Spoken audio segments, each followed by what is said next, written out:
उसका खेत गांव से सबसे ज्यादा दूर था।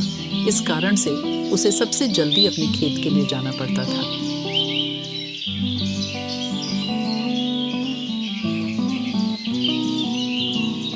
और वापसी में उसे घर आने में अंधेरा हो जाता था।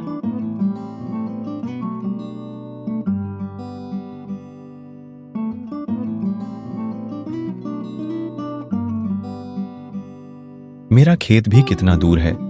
सबसे जल्दी जाकर सबके बराबर मेहनत करता हूं, सबसे आखिरी में आता हूं। उसके बावजूद मेरा फायदा और दूसरे किसानों का फायदा बराबर ही होता है।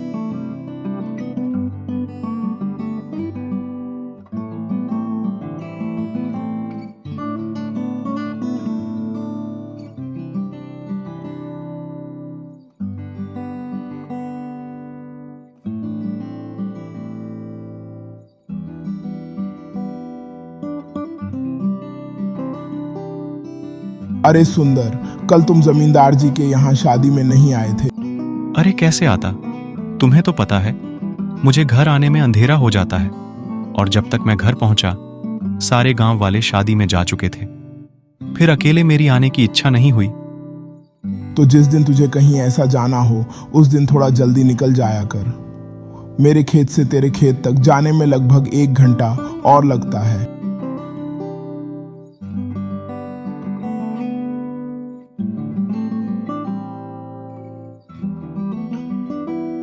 आप पास के गांव जाकर हाट से कुछ सामान ला दोगे? ला तो दूंगा, पर तुम ही बताओ मुझे समय कहाँ मिलता है।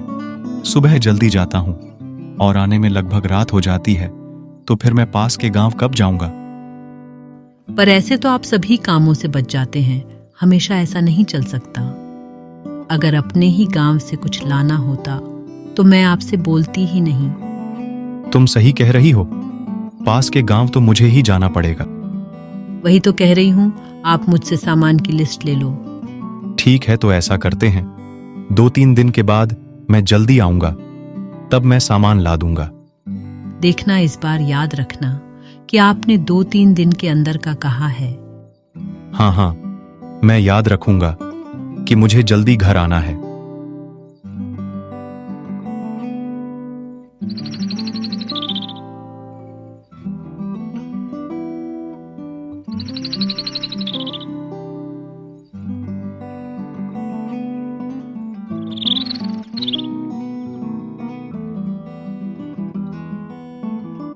क्या हुआ सुंदर, आज तुम थोड़े चिंतित लग रहे हो।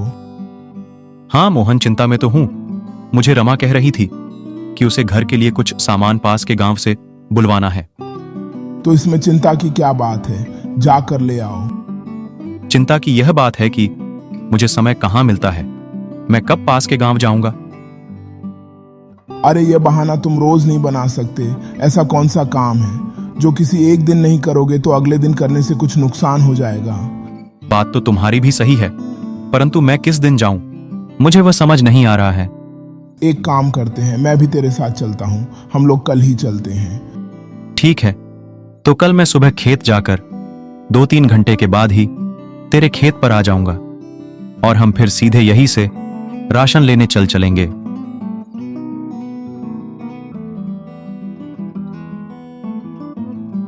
रात में वह यह बात रमा को बताता है। रमा, मैं और मोहन कल पास के गांव जाएंगे, तो तुम सुबह मुझे मेरे खाने के साथ में जो सामान मंगाना है उसकी लिस्ट भी दे देना। ठीक है, मैं सुबह ही आपको पूरे सामान की सूची दे दूंगी।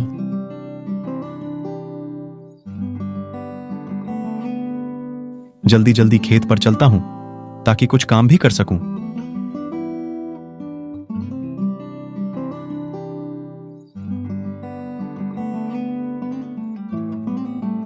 चलो अब मैं मोहन के यहां चलता हूं। 2 घंटे हो चुके हैं मुझे आए हुए। मोहन मेरा इंतजार कर रहा होगा। इस प्रकार मोहन के खेत के लिए सुंदर अपने खेत से रवाना हो जाता है। जंगल के रास्ते से चलता हूं, थोड़ा जल्दी पहुंच जाऊंगा। ऐसा सोचकर सुंदर जंगल के रास्ते से रवाना हो जाता है।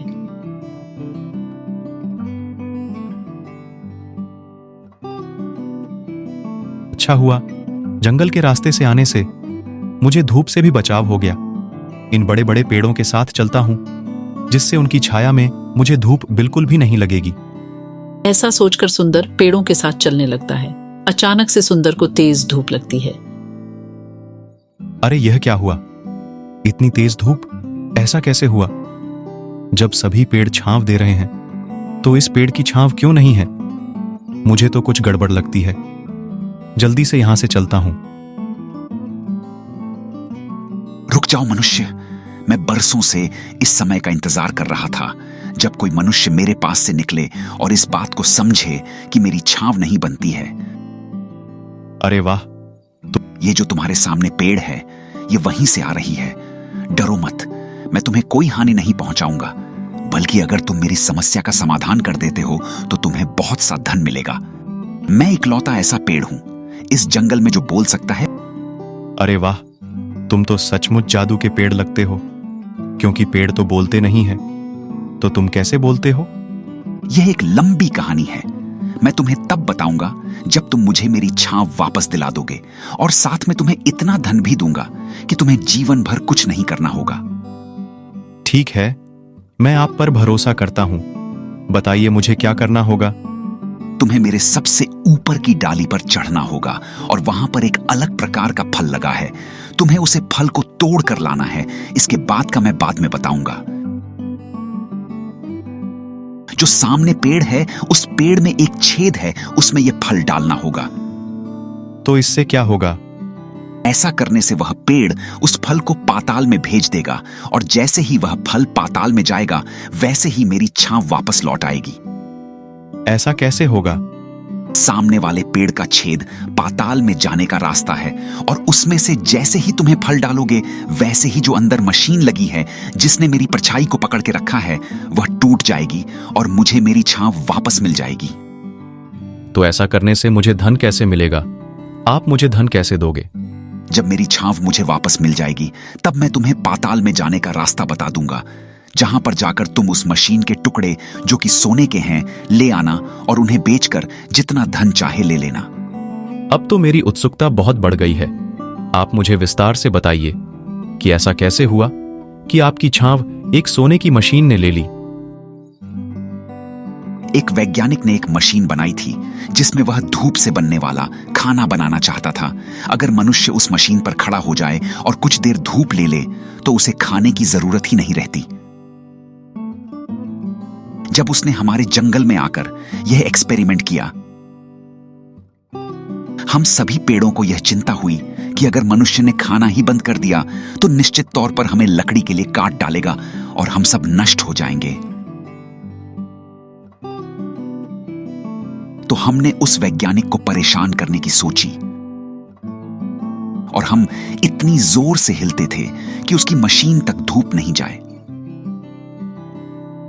जब वैज्ञानिक को समझ आ गया कि यह हम पेड़ों की हरकत है जिसके कारण वह अपना एक्सपेरिमेंट नहीं कर पा रहा है, तो उसने गुस्से में आकर बहुत बड़ा गड्ढा बनाया और मेरे नीचे एक मशीन फिट कर दी, जिससे मेरी छांव बनने के साथ ही वह मशीन खींच लेती है। इसके कारण मेरे ऊपर कोई भी पक्षी नहीं बैठते हैं और इसी कारण से मुझ पर फल भी नहीं लगते हैं। अगर ऐसा है तो मैं आपकी मदद जरूर करूंगा, पर अगर वैज्ञानिक ने मुझे नुकसान पहुंचाया तो? नहीं, वह वैज्ञानिक तो मेरे नीचे मशीन फिट करके कभी से चला गया। यह बात कुछ 25 वर्ष पुरानी है।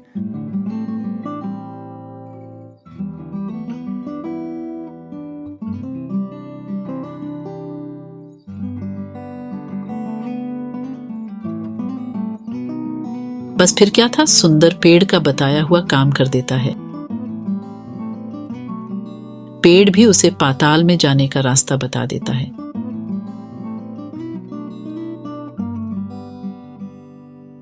इस प्रकार सुंदर और पेड़ दोनों खुशी खुशी एक मुश्किल का हल खोज लेते हैं।